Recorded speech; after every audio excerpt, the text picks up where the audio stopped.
So mga kabayan, dito tayo ngayon sa Greenland. So ngayon, ang oras ngayon sa Greenland, alas 2 ng madaling araw. Ganito dito yung Greenland mga kabayan, dahil walang wala siyang walang gabi. Tapos ngayon mga kabayan, nakapulot ako ng TV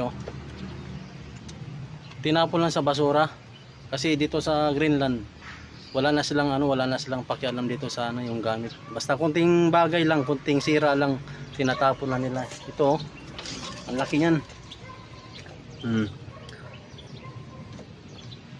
Laki nito.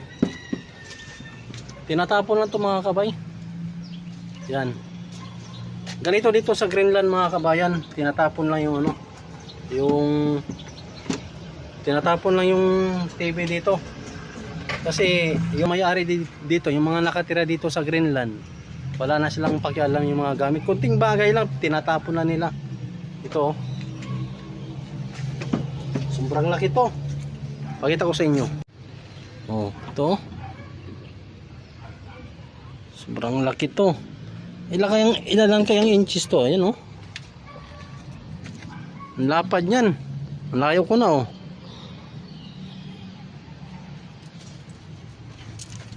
Hisense, ayan Kaya dito sa Greenland mga kabay, kunting lang yung mga nakatira dito, tinatapon nila. Kaya swerte ka na dito pag dito ka nagtatrabaho.